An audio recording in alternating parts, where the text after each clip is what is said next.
All right, let's zoom way in. We're going to the microscopic edge of existence itself. We're going to explore the incredibly smart dynamic barrier that literally separates life from non-life, the cell membrane. It is the unsung hero that makes pretty much everything inside your body possible. So think about it for a second. What is it that really makes a living cell, well, alive? What separates it from just a random collection of molecules? It's not a wall, not a shell. It's this super sophisticated active gatekeeper. And if we can really get our heads around this barrier, we can understand one of the most fundamental secrets of life. So let's dive in. So here's how we're going to tackle this. First, we'll look at the big picture, the cell's living border. Then, we'll meet the main molecule that builds the whole thing. After that, we'll get to know the specialized support team, see how it all comes together, and finally, really nail down why this thing is so absolutely critical for life. Okay, first up, the cell's living border. And the key thing I want you to remember is that this is so much more than just a wall.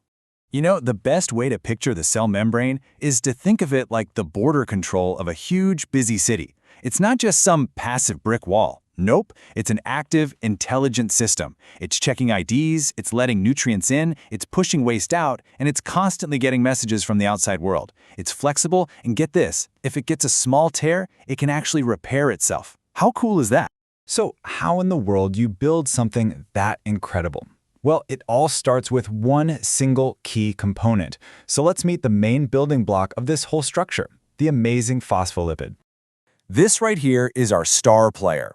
A phospholipid is a totally fascinating molecule. It kind of has a split personality. It's got one part, the head, that loves water. We call that hydrophilic. And then it has these two tails that hate water. We call those hydrophobic. And this simple love-hate relationship with water, that's the entire secret behind how it builds the membrane. Okay, so let's see how this split personality actually works. Your body is mostly water, right? So those hydrophilic heads, the water-loving ones, they're totally happy facing the watery world, both inside and outside the cell. But the hydrophobic tails, they want nothing to do with water. They desperately want to get away from it. So what do? They self-assemble. Seriously, it's automatic. It's all driven by basic physics. The tails just instinctively turn inward, huddling together to hide from all that water, while the heads face outwards towards it. And what you get is a spontaneous, perfect two-layered sheet, the famous lipid bilayer. This simple little structure is the fundamental framework of every single cell membrane on our planet. But here's the thing. The phospholipid isn't working alone. It's just the main architect. Let's meet the rest of the specialized lipid team, the supporting cast of characters. First, we've got glycolipids. The easiest way to think of these is as the cell's ID badges, or maybe little antennas. They have a carbohydrate, a sugar chain, sticking out from the surface that other cells can recognize. This is absolutely critical for everything from how your immune system knows which cells are you and which are foreign invaders, to how cells organize themselves to build tissues like your liver or your heart. Next up are the sphingolipids. Now these are the real specialists of the group. They play a huge role in protecting the cell surface, adding some extra strength and integrity. But just as important, they also cluster together to create these little platforms for sending and receiving signals. Think of them as communication hubs that are built right into the cell's border. So just a quick recap on our team here. Phospholipids are the main builders, the construction crew. Glycolipids handle cell ID and recognition, and sphingolipids, they're all about signaling and stability. The big idea is that each one has a very specific job, and they all have to work together to make the membrane function. All right, so we've met the players. Now for part 4, assembling the fluid mosaic. Let's see how all these pieces actually come together to form the final living structure. Scientists have a really beautiful name for how they see the membrane today. They call it the fluid mosaic model. And it's a perfect description. It's fluid because the individual lipids and proteins aren't stuck in one place. They can actually float around, kind of like little boats in a lipid sea. And it's a mosaic because it's made up of all these different pieces. Our phospholipids, glycolipids, sphingolipids, plus a bunch of proteins, all fitted together to make the whole picture. Now, this fluid mosaic structure is what gives the membrane all of its amazing abilities. It's flexible, so cells can move and change their shape. It's self-sealing, which means tiny little punctures can be fixed instantly. And, most important of all, it's selectively permeable.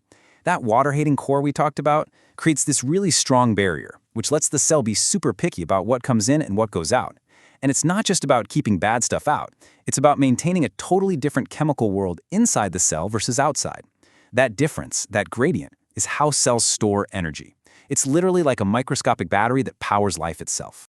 And that brings us to our final and honestly most important section. Why does any of this matter? Well, to put it simply, it's the foundation of all life. Life is this incredibly delicate, complicated chemical dance. And for that dance to happen, it needs a dance floor. A controlled, stable place where everything from salts to proteins is kept at just the right level. The cell membrane creates that private room, that VIP lounge, separating the carefully balanced chemistry of life on the inside from the total chaos of the outside world. Without that separation, life as we know it just couldn't exist.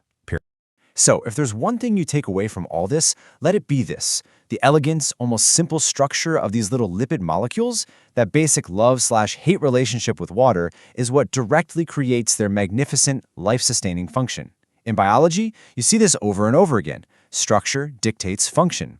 And I don't think there's a better example anywhere than the cell membrane.